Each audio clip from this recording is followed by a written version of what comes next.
Hello, Scorpio. Thank you for tuning into your love read. My voice is a little bit wonky, so I'm doing abbreviated readings this time to see how long we can get through it here. But for the main part, I'm using The Witch's Tarot by Ellen Dugan. For the supportive oracle, the Queen of the Moon Oracle by Stacey DeMarco. Here's hoping they're abbreviated. I yammer on, so, you know. I already shuffled. Let's see what we got here.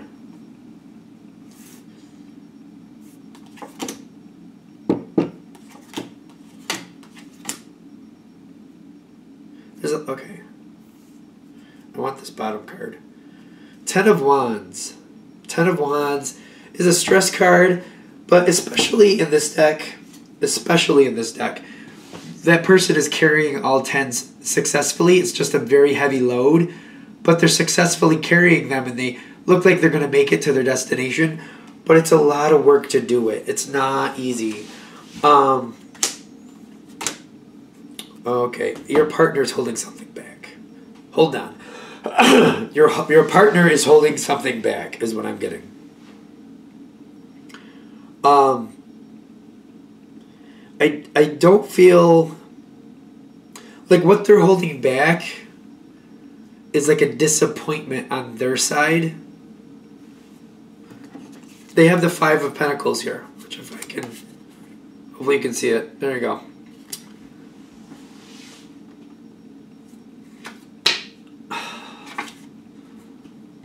There's a disappointment here.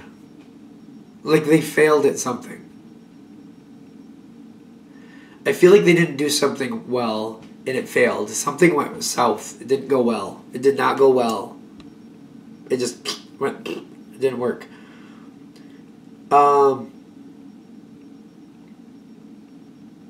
This is a problem. Because I feel like you're trying to pick them up. Why isn't that good? That should be good. You've got the Knight of Wands. Your partner falls down. You pick them right up. You're like, it's okay. Come on, we're going to fix this. It's quick. They don't have enough time to get upset about it is what I'm getting. They need to self-audit. They need to self-audit. Big time. Big time. Okay. I don't know why I'm so hung up on that phrase at the moment, but I am. Been watching 90210 for probably obvious reasons, for those of you who know. The original. I don't know why I'm going there. Okay. They need to self-audit. They need to look back at what happened, and they need to look at the decisions they made, and like, yes, certain things have already happened. That's true. But if knowing what they know now, what would they have chosen differently? Because if they self-audit that, and like, it's kind of like looking back, I'm going to make this real simple. All right, you make a cake.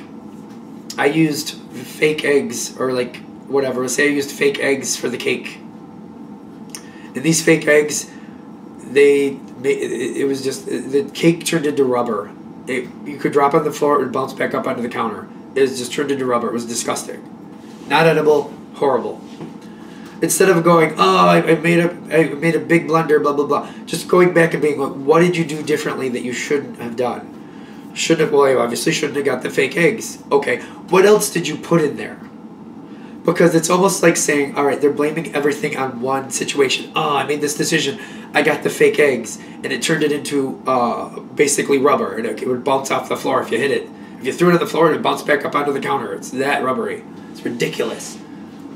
But it's kind of like looking deeper, going, you know what? Probably wasn't just the eggs, fake eggs. What else did you use? Well, I was trying to make a mayonnaise cake, so I was using some of that avocado stuff because it's supposed to be better for you, the avocado mayonnaise. Okay, so there's another thing. And then instead of like regular sugar, I wanted to make it a little bit more healthy still. So I used this imitation sugar.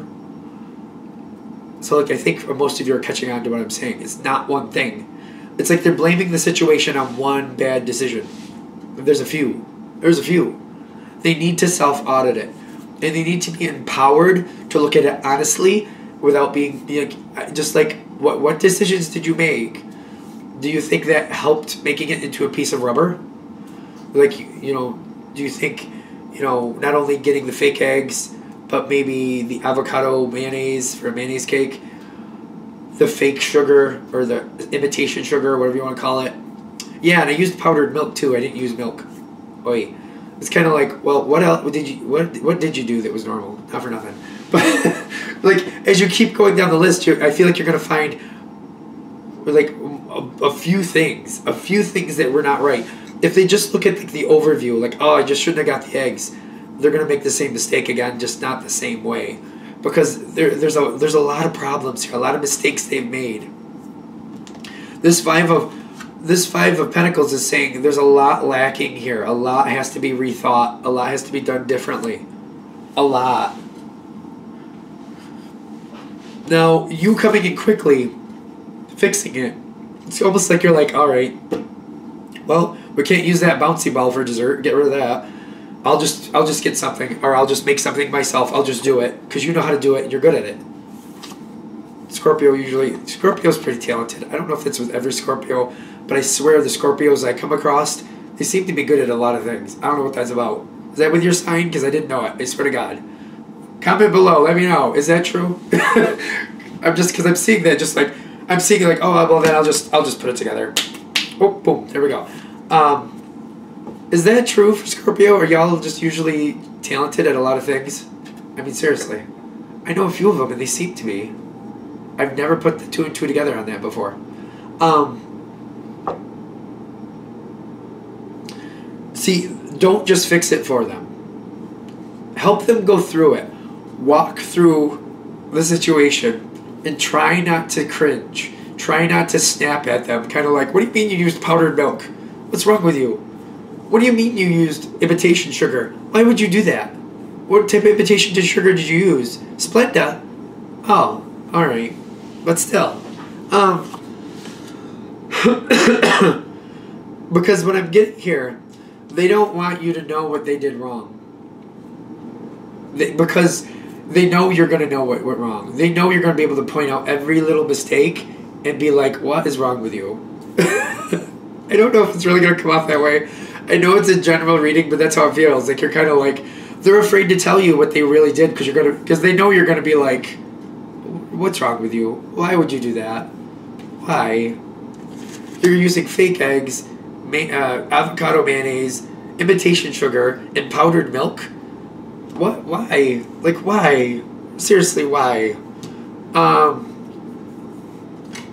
I don't know why. It's just funny to me. I feel like you might even like look at it. Why don't you just get a big, a big can of glue and just pour that in there? I mean, why stop there?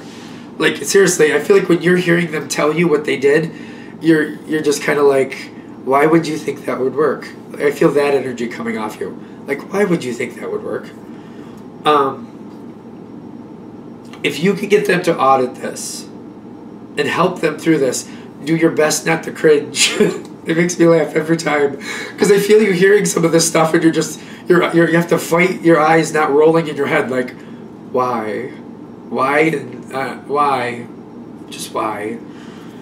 If you're able to do this, it's going to get better. Things will go much better with the Ace of Cups. Just be careful how that's the only challenge, how you convey this, because your partner needs to be empowered. And I feel like you need to like maybe just get to the obvious reasons. Like, I use regular milk because there's fat in that, and that fat does something to the cake that actually makes it moist. I don't use fake eggs because I don't trust them. I don't know what they're going to do to my cake, so I don't use them. If you're going to use fake sugar, I don't understand why you even bother making a cake. Maybe you should make something else completely different because it's not going to taste right. Maybe, I don't know. Maybe I'm just the one who feels that way. Maybe, I don't know. You use a lot. You use everything is imitation, low calorie, all this other stuff. If all of it is that, it's gonna taste like it. I'm just saying. That's what I think. But me and my 2 cents. Like, you have to be pretty talented too. And then even then you got to put partial. From what I understand, if you want to make good low calorie, low sugar things, you have a portion of the natural sugar, natural everyday sugar. You have a portion of the regular stuff in there, and you kind of balance it out a bit. If you're really going to make something that tastes good, it's a little better for you. You got to balance it a little bit from what I understand. And my limited knowledge, just saying.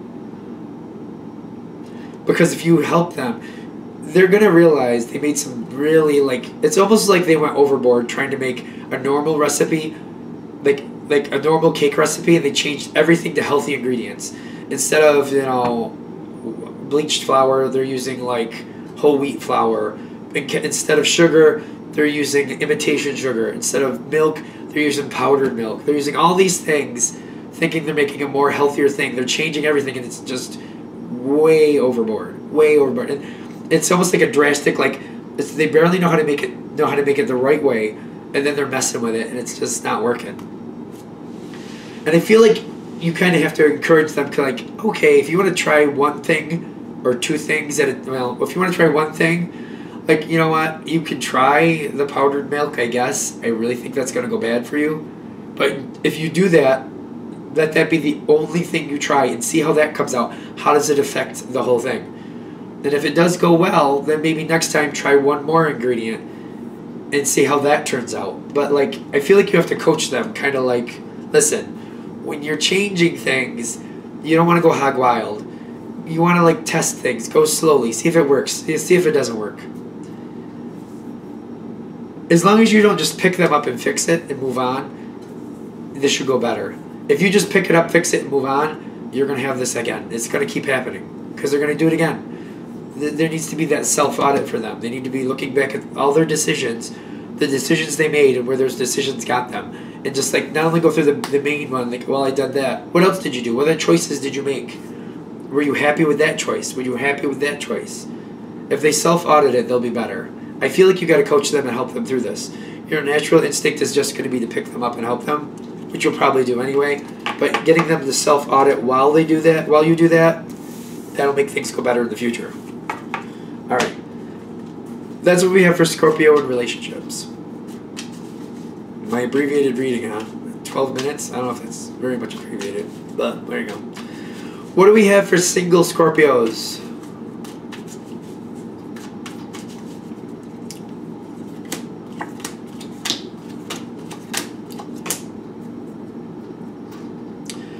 The High Priestess at the bottom. Balancing of what's right and what's not right. Balancing what's good and what's not good. It's kind of looking at things like you're looking out at a barren field. You're like, yeah, it's a mess. There's a lot of rocks there. There's a lot of dirt pits. But it's still a field that could be tilled up and, corrected with the right irrigation, could become a fruitful field based on the climate we naturally have. It's going to take a lot of work, but it's not a complete loss. It's kind of looking at it for the honesty of it. Yeah, it doesn't look that great, but no, it's not completely a waste. We still could make something with a lot of hard work. We still could make it work. That's kind of the High Priestess. Kind of like, it's not a total loss. Sure, it's not the best, but it's not a total loss. What can we do with what we have? That's the High Priestess. That's how I see her. That's how I see her anyway.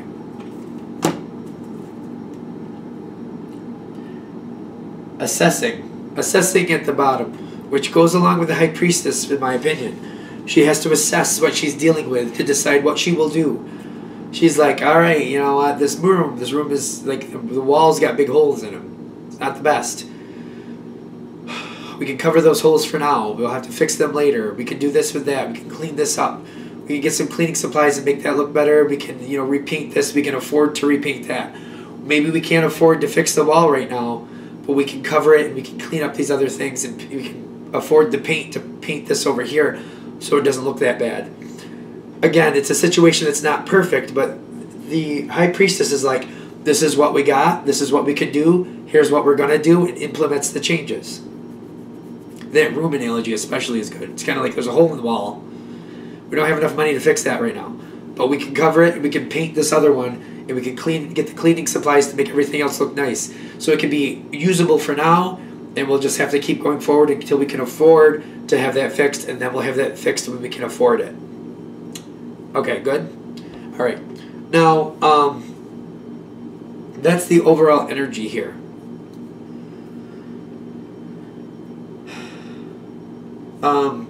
There's a weird energy around you. This is what's around you. This is single Scorpio. You do have the Hermit, like, You're out there, you're looking. You are looking. But whatever comes your way, you're like, that ain't it. Somebody could, nope, that ain't it. Nope, nope, nope, that's not it. That's not it either. For one reason or another, either they're not physically attractive to you, or they are physically attractive to you, but their personality, you're like, oh, I don't care how cute you are. No, that's not going to happen. Nope. It's one of the two, but you're like, no, no, it's not out there. Like, I'm not finding it. And you've been looking, is what I'm getting with the moon card. Kind of like, I can't find what I'm looking for. And I'm starting to wonder if it's even really out there.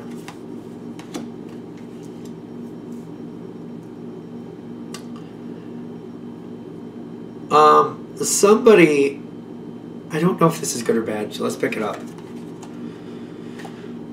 Temperance with the boundaries, but the boundaries are reversed, and I was kind of shocked that that was there. They're not approaching you. They're not approaching you, but they're thinking about you. You did notice this person, but I'm feeling like your first impression was that they're not strong enough, or they're just not motivated enough. Like, you might have considered them very briefly, but you just saw the lack of enthusiasm on their side and you walked away from it. Boundaries reversed, I feel like they're not willing to approach you. Like, when I'm feeling boundaries reversed, like they're holding themselves back. It's like they're coordinating themselves off from you. They're not letting themselves come near you. But why? But they think about you. And they're hoping that something could happen here, but they're not willing to approach you. Alright, so what are you supposed to do with that? You moved on from this energy already. I feel like you already did. This person may have talked to you, but I just feel like they didn't have the guts. They couldn't seem to approach, they just couldn't seem to do it. I don't get it. They're holding themselves back. The question is why? It's a general read, so they could be very sensitive. As in they're like very conscious, self-conscious. They're thinking you would easily shoot them down.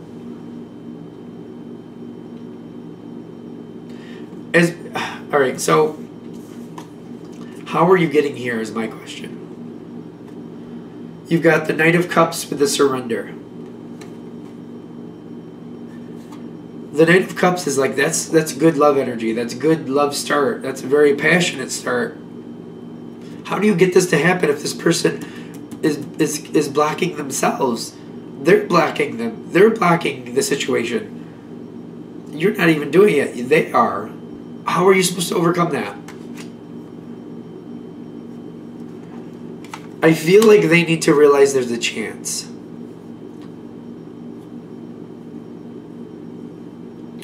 This person, I feel like you catch them looking at you once in a while.